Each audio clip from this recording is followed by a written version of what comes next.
19 Juni 2021, Brooklyn Nets dan Milwaukee bermain di game ke-7 ronde kedua playoff, di mana game itu sampai masuk babak overtime.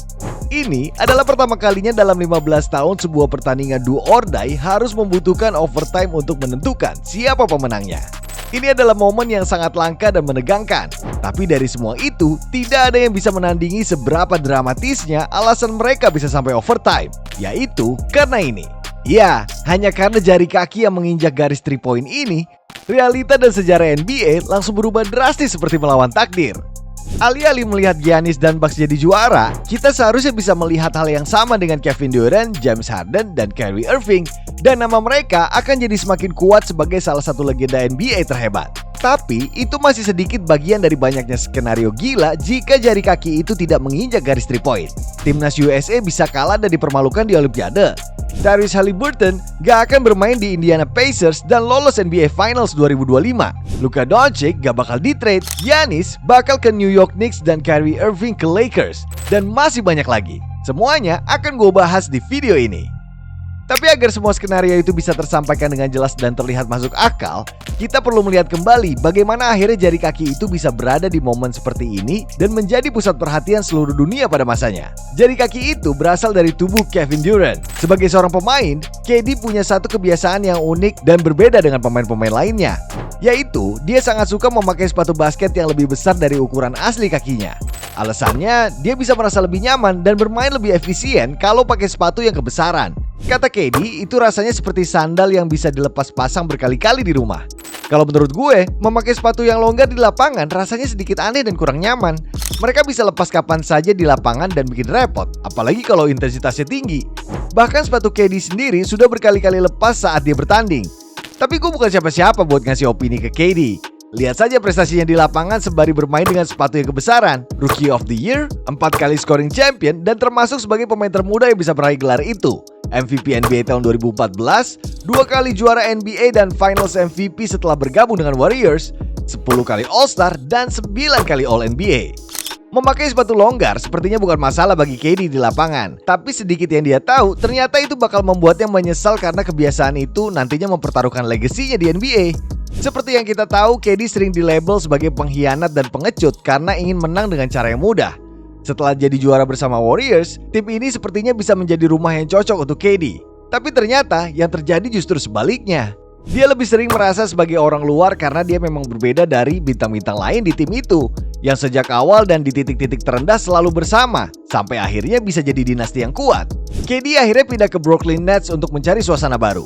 Bersama Kyrie Irving dan James Harden, KD awalnya terlihat berada di tempat yang sangat sesuai dengan kondisi dan keinginannya. Nets berhasil menduduki peringkat 2 di klasemen wilayah timur pada 2021. Di playoff, performa KD dan Nets sudah meroket dari ronde pertama. Berhadapan dengan Boston Celtics dalam 5 game, KD bermain sangat dominan dengan rata-rata 32,6 poin, 7,4 rebound, dan 3 assist per game. Saat melawan Bucks di ronde kedua, jauh lebih impresif lagi. Salah satunya di game kelima, di mana dia bisa melakukan ini. Forced anything, that was right from the start. Durant for 3. Durant using the screen for 3. Yes! Just so impressive, Marv. And Durant on cue hits the defense by Milwaukee. Now Durant fires and hits with the shot. Well, the Nets bounce back from the game loss. Dengan kedudukan 2 sama, KD berhasil mencetak triple-double dengan 49 poin, 17 rebound, dan 10 assist untuk memenangi game ini. Wow! Tapi masih ada banyak hal yang menarik dari statistiknya itu. Di seri melawan Bucks ini, Nets harus menerima realita yang cukup pahit. James Harden langsung mengalami cedera hamstring hanya sekitar 20 detik setelah game pertama dimulai. Gak berhenti sampai situ saja, di game keempat giliran Kyrie yang tumbang karena cedera. Harden memang akhirnya kembali membela Nets di game kelima, tapi jelas terlihat kalau Harden sangat kesusahan untuk kembali ke versi asli dirinya. Jadi KD pada dasarnya harus berjuang sendirian untuk membawa Nets melewati Bucks di ronde ini. Performanya yang legendaris itu bukan cuma karena dia hebat, tapi dia memang terpaksa untuk bermain seperti ini. Hal yang sama juga harus dia lakukan di game ke-7. KD bermain selama 53 menit full tanpa istirahat. Statistiknya 48 poin, 9 rebound, dan 6 assist. KD beneran bermain layaknya seorang dewa. Dia berhasil menggoreng-goreng semua musuhnya di lapangan. Begitu pula di detik-detik akhir kuarter 4. Dengan sisa waktu 6 detik, Nets tertinggal 2 poin dari Bucks dan mereka sangat membutuhkan KD untuk mencetak skor dan menyudahi seri ini. Here is Durant moving on Tucker. He turns, he shoots. Yes! With 1 second remaining. Dengan 3 poin ini, KD mendapat momen penutup yang manis di game 7 ini setelah menggendong Nets sepanjang pertandingan. Nets pun akhirnya akan kembali ke final wilayah timur. Dan KD berhasil membuktikan kalau ternyata dia bisa menang sendiri tanpa bantuan para superstar. Tapi tunggu sebentar, kenapa setelah tembakan itu ada wasit yang langsung minta review? Ternyata yang mereka diskusikan saat itu adalah mimpi terburuk untuk KD. Setelah dicek lagi, ternyata tembakan itu cuma 2 poin karena menginjak garis. Mungkin jari-jari kaki itu terdorong karena sepatunya yang terlalu besar. Andai saja KD memakai sepatu yang lebih pas, mungkin dia akan menginjak garis dan mampu mengalahkan Bucks di game itu. Tapi kenyataannya KD cuma bisa menyesal dan mereka harus kalah di game ini. Bahkan di detik-detik akhir overtime pun KD berada di situasi yang sama. Seharusnya dia sudah belajar banyak dari kakinya yang menginjak garis tadi agar tidak terulang lagi. Tapi yang terjadi jauh lebih parah dibanding itu. Durant for 3 comes up with an air ball. Sungguh ini yang mengecewakan untuk seseorang yang sudah mati-matian menggendong timnya dan selalu tampil dominan di lapangan. Gelar juara sudah di depan mata untuk KD dan Nets, tapi semua itu langsung menghilang hanya karena jari kaki dan kebiasaannya untuk memakai sepatu longgar. Nets akhirnya nggak bisa menemukan kesempatan besar lagi untuk juara bersama trio bintang ini. Mereka semua sudah pindah ke tim lain, dan sampai sekarang pun mereka masih kesusahan untuk jadi juara. Legacy ini nggak jauh beda dibanding sebelum mereka bergabung ke Nets. Tapi gimana jadinya kalau KD tidak menginjak garis 3 poin itu? Kalau tembakan itu dihitung sebagai 3 poin dan Nets menang game 7, bukan cuma sejarah kesuksesan Nets yang akan berubah, tapi juga sejarah seluruh NBA sampai sekarang. Pertama, Nets jelas-jelas bisa jadi juara NBA. Di playoff itu, hanya Nets yang bisa memberikan perlawanan yang kuat untuk Bucks. Bayangkan sebuah dunia di mana James Harden adalah seorang juara NBA, tapi sosok yang bakal dikenang dan dibicarakan semua orang adalah KD.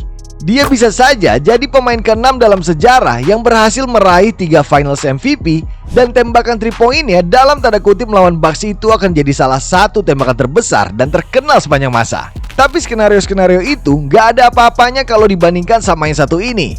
Timnas USA bisa aja kalah di Olimpiade Tokyo pada 2021 lalu. Realitanya, KD baru mulai membicarakan rencana untuk gabung timnas setelah dirinya dieliminasi oleh Bucks di playoff. Dia pun juga mau membela timnas di saat rekan-rekan superstar lainnya tidak tertarik karena dia merasa tubuhnya sangat sehat sepanjang musim. Tapi kalau KD dan Nets tembus NBA Finals dan jadi juara, ada kemungkinan KD menolak untuk gabung timnas karena waktu istirahatnya jadi sangat sebentar sebelum berangkat ke Jepang. Apalagi ini juga musim pertama KD setelah pulih dari cedera Achilles.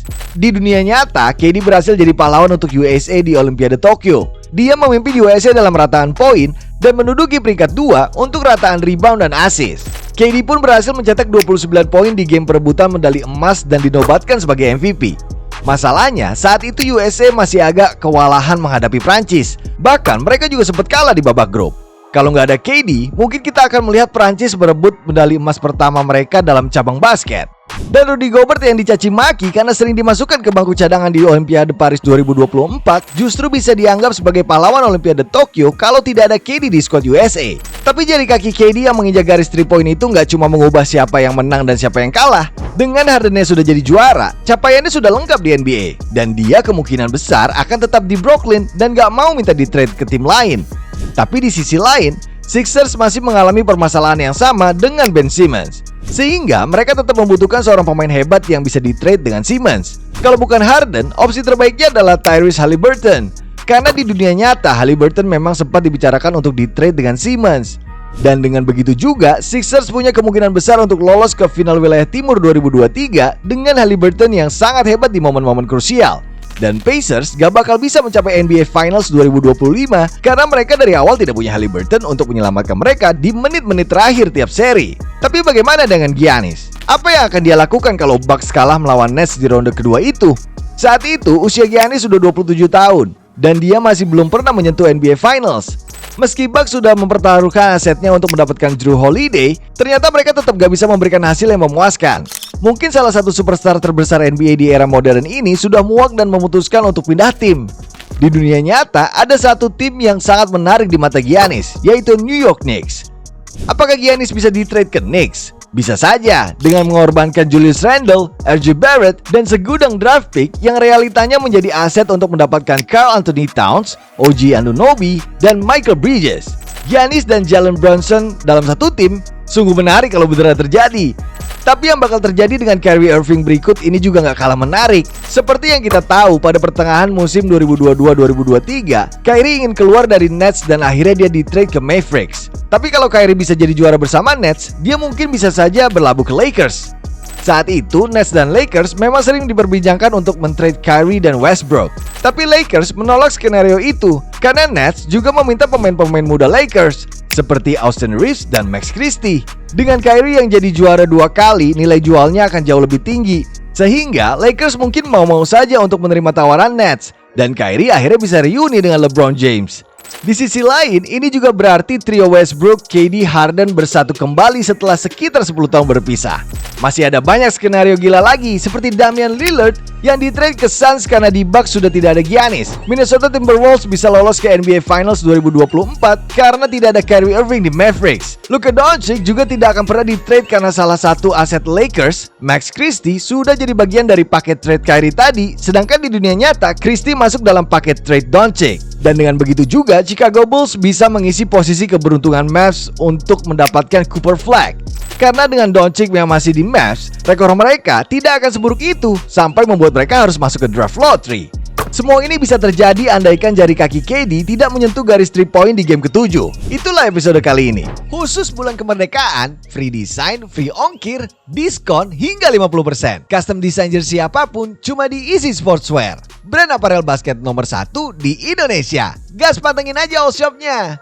Jangan lupa like dan subscribe agar channel ini bisa berkembang dan menghasilkan video menarik lainnya. Thanks for watching. I'll see you in the next video.